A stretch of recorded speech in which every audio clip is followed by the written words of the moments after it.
Jake Thompson adjusted his Yankees cap and squinted at his phone screen, checking his latest video stats. 53,000 views overnight. Not bad, he muttered to himself, scrolling through comments. His channel, Jake Takes On, had been growing steadily since he quit his marketing job in Boston to become a full-time travel vlogger. At 28, he considered himself something of a rising social media star. Jake flagged down a passing Londoner. "Hey, buddy, which way to Buckingham Palace?" The middle-aged man in a business suit paused, looking slightly annoyed at being called buddy. "Straight down the mall," he said, pointing. "About 10 minutes that way, you can't miss it." "Thanks, man. Give me a follow on TikTok. Jake Takes On." Jake called after him, but the man had already continued walking. Jake turned to his phone camera.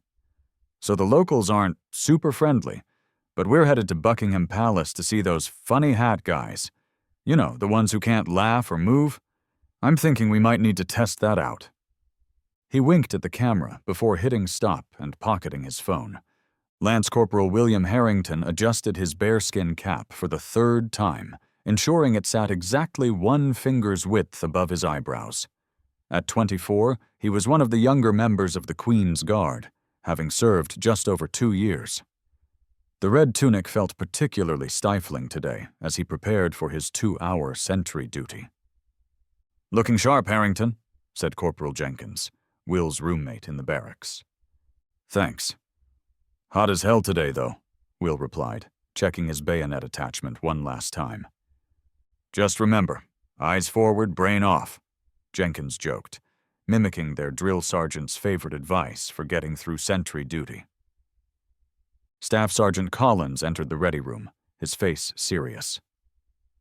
"Listen up, lads. Tourist numbers are through the roof today. We've already had 3 incidents of people crossing the ropes, and it's only 11 a.m. Keep your wits about you." Will nodded. His family had served in the British Army for 3 generations, and being selected for the Queen's Guard had made his father prouder than he'd ever seen him. He wouldn't let anything compromise that. "Don't worry, sir," Will said. "I've got this." Collins looked at him. "I know you do, Harrington. Just remember protocol if anyone gets too close." Jake arrived at Buckingham Palace, immediately disappointed by the crowds. "How am I supposed to get good content with all these people?" He complained to no one in particular, pushing his way toward the front of the crowd. An elderly British woman gave him a disapproving look. "Young man, there's a queue." "A what?" Jake asked. "A line," she said pointedly. "And you're cutting it?" Jake flashed her what he thought was a charming smile. "Sorry, ma'am. I'm just trying to get some footage for my followers. I've got 50,000 people waiting to see this." "How fascinating," she said dryly, before turning away. Jake made it to the front, eventually, where a red rope separated tourists from the famous guards in their red tunics and towering bearskin hats. He immediately started filming. "What's up, followers? We made it to Buckingham Palace, and check out these guys." He turned the camera to show a particularly tall guard standing motionless. "They literally can't move or react to anything. People try to make them laugh, but they're like robots." Jake watched as other tourists took respectful photos next to the guards. Boring, he thought.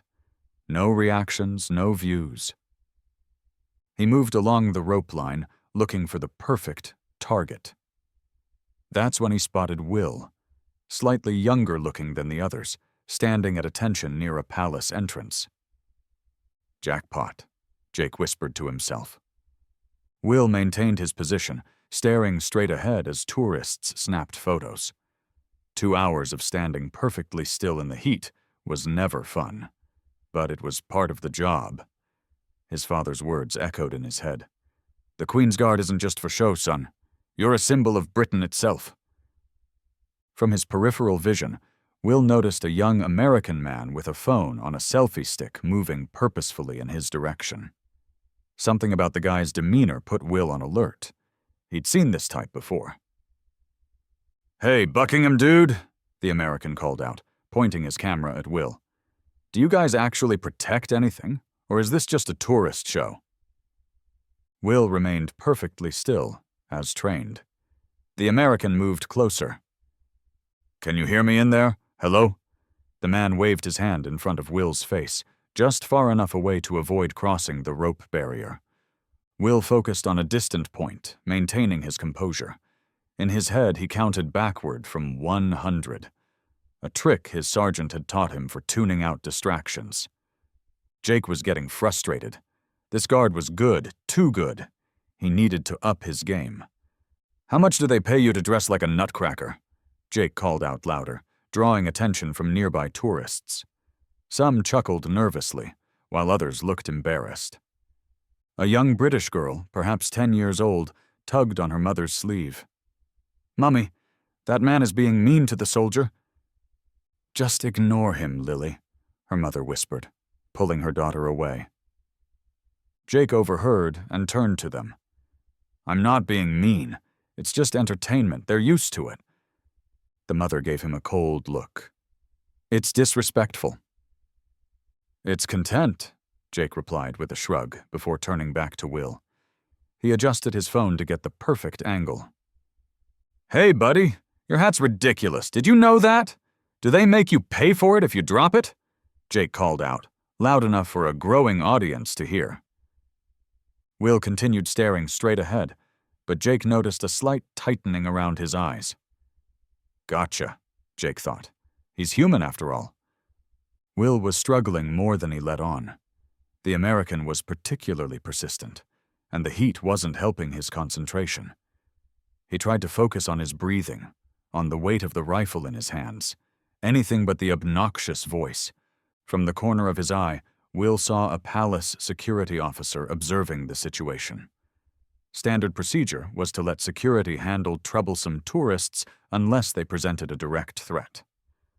Will hoped they'd intervene soon.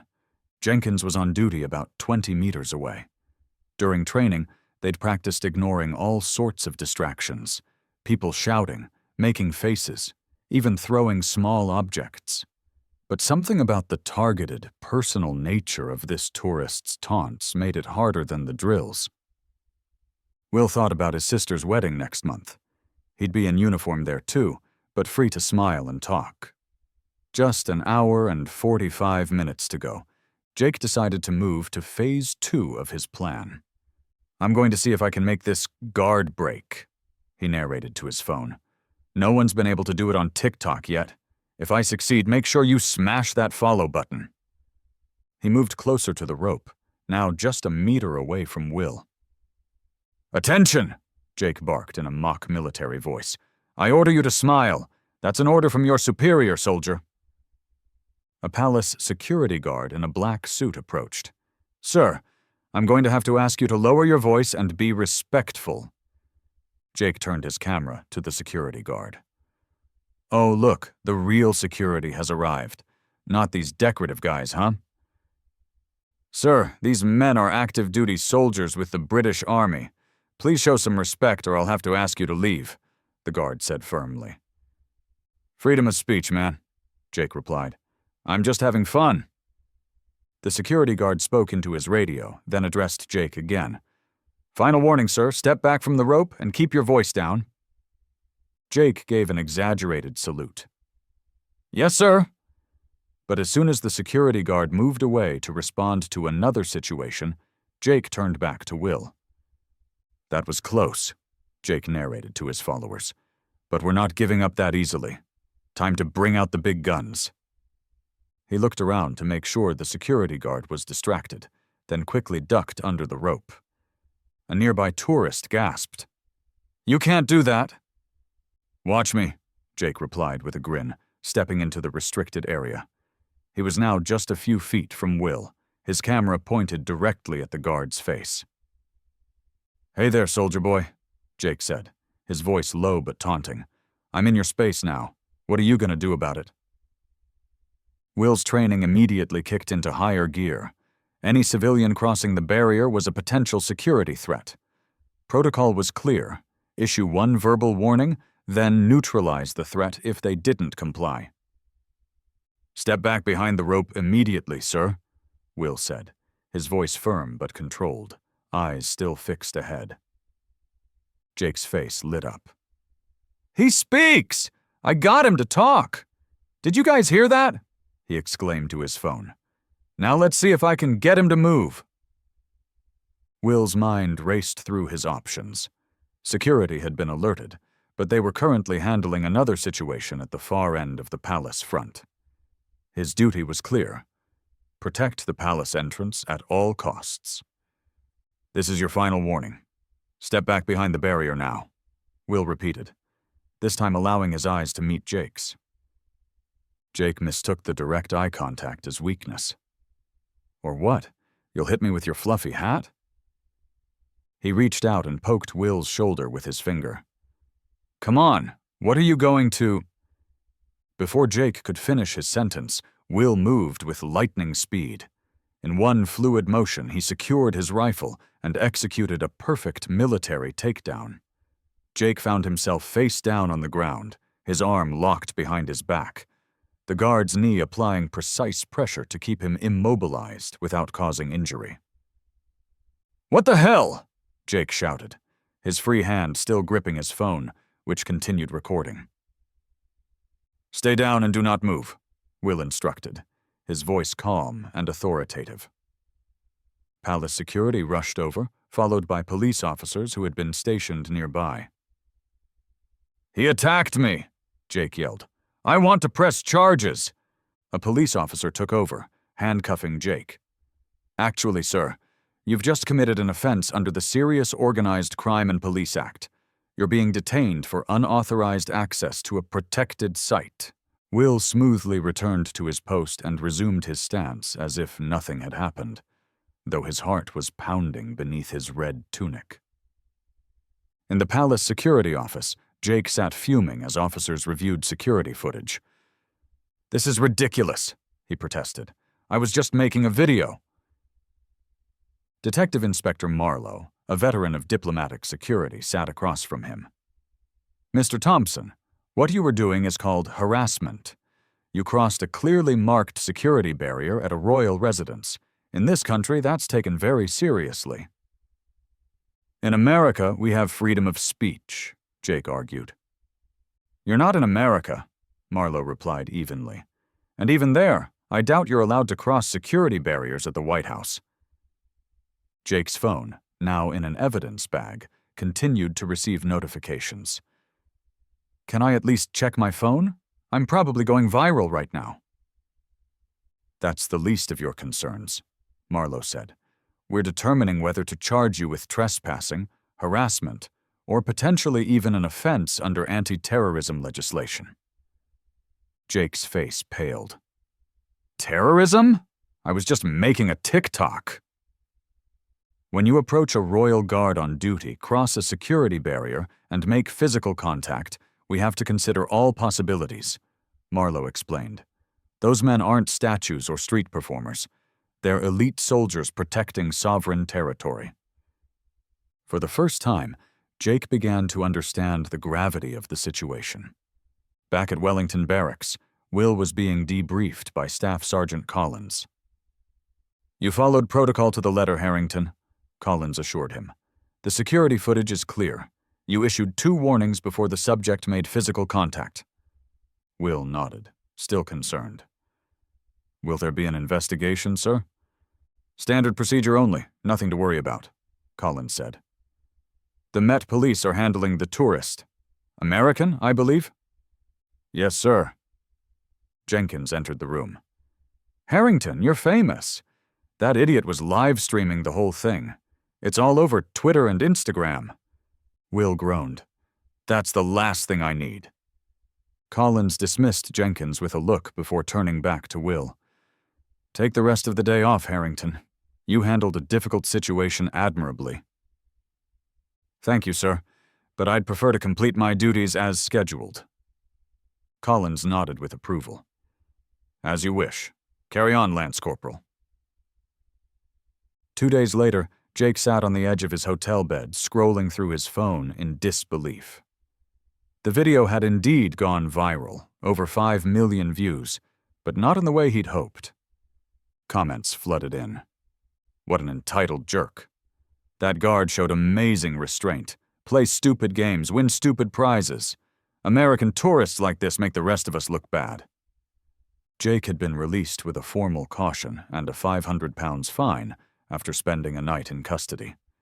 His passport had been flagged, and he'd been warned that any further incidents would result in his deportation. His phone rang, his agent from back home. "Jake, what the hell happened?" came the voice of Megan, who helped him secure brand deals. "It was just supposed to be a funny video," Jake mumbled. "Well, 2 sponsors have already dropped you," Megan said. "But here's the thing. Your followers are up by 100,000. "Really?" Jake perked up. "Don't get excited. They're following you for all the wrong reasons. You're the guard takedown guy now, not exactly the travel influencer brand we were building." Jake fell back on the bed. "So what do I do?" "You need to rebuild your image, fast. Start with an apology video, a real one, not some fake crap. Then maybe reach out to the guard or donate to a military charity. Something to show you've learned from this." After hanging up, Jake stared at the ceiling. For the first time in years, he turned off his phone and just thought. Will had returned to his regular duties, trying to put the incident behind him. Despite his best efforts to remain anonymous, a tabloid had published his name, and he'd received dozens of interview requests, all of which he declined. During a break in the barracks, Jenkins approached him. "There's a visitor asking for you at the front gate. American bloke." Will frowned. "Did he give a name?" "Thompson. Says he wants to apologize." Will considered for a moment. "Tell him I'll be there in 5 minutes." At the visitor entrance to Wellington Barracks, Jake waited nervously, holding an envelope. When Will appeared, dressed in standard military fatigues rather than his ceremonial uniform, Jake barely recognized him. "Lance Corporal Harrington?" Jake asked hesitantly. Will nodded curtly. "Mr. Thompson." I wanted to apologize in person," Jake said, suddenly finding it difficult to meet Will's eyes. "What I did was stupid and disrespectful." "Yes, it was," Will agreed, his tone neutral. Jake held out the envelope. "I made a donation to the Army Benevolent Fund, and I've posted a public apology, not that it makes up for anything." Will took the envelope but didn't open it. "Why did you do it?" Jake shifted uncomfortably. "Honestly, for views, for attention, I thought it would be funny." "Was it worth it?" "No," Jake admitted. "I lost 2 sponsors, almost got deported, and made myself look like a complete idiot to millions of people." Will's expression softened slightly. "At least you understand that much?" "Can I ask you something?" Jake ventured. "Why did you become a guard?" Will considered the question. "Family tradition, partly, but mostly because it stands for something. Discipline, duty, respect, things that matter." Jake nodded slowly. "I think I forgot about those things somewhere along the way." "It's never too late to remember," Will said. An awkward silence fell between them. "Well, I should go," Jake finally said. "My flight's tomorrow. I just wanted to apologize face to face." "I appreciate that," Will replied, extending his hand. They shook briefly, a mutual respect forming where none had existed before. "Take care of yourself, Lance Corporal," Jake said. "You too, Mr. Thompson. Perhaps find a different angle for your videos." Jake smiled slightly. "Already working on it." 3 months later, Will sat in his parents' living room in Leeds, showing his father the letter he'd received. "Promotion to corporal," his father read proudly. "Well done, son." Will's mother brought in tea. "I still can't believe that whole incident with the American. You could have been seriously hurt." "He wasn't dangerous, Mum, just foolish," Will said. His father handed the letter back. "You handled it perfectly. No excessive force, just what was necessary." Will's phone buzzed with a notification. A message from Jenkins with a link. Your American friend is at it again. Will opened the link to find Jake's latest video. What British military tradition taught me about respect? The thumbnail showed Jake standing respectfully outside Buckingham Palace. Will smiled and put his phone away. "What is it?" his mother asked. "Nothing important," Will replied. "Just someone who learned a valuable lesson." Jake stood before the Lincoln Memorial in Washington, D.C., his camera set up on a tripod rather than his usual selfie stick. Hey everyone! Welcome to the new Jake Takes On. Today we're exploring the history and meaning behind the tomb of the unknown soldier and the incredible men and women who guard it. The comments were already coming in. Love this new direction. The guard takedown was the best thing that ever happened to you, Ellel. Much respect for changing your approach. Jake read them quickly before turning back to the camera. A new sponsor logo appeared in the corner of his video, a travel company that specialized in cultural education. Before we start, I want to talk about the importance of respecting cultural traditions and understanding what they represent, Jake said to the camera, a genuine earnestness in his voice that had been missing from his earlier work. His phone buzzed with a text from Megan. "Numbers looking good. Keep it up." Jake smiled and put the phone away, focusing instead on the changing of the guard ceremony about to begin. Some lessons had to be learned the hard way, like finding yourself flat on the ground when you least expected it. As he watched the precision of the American guards, Jake couldn't help but think of a certain Lance Corporal back in London. He'd been right. It was never too late to remember what matters.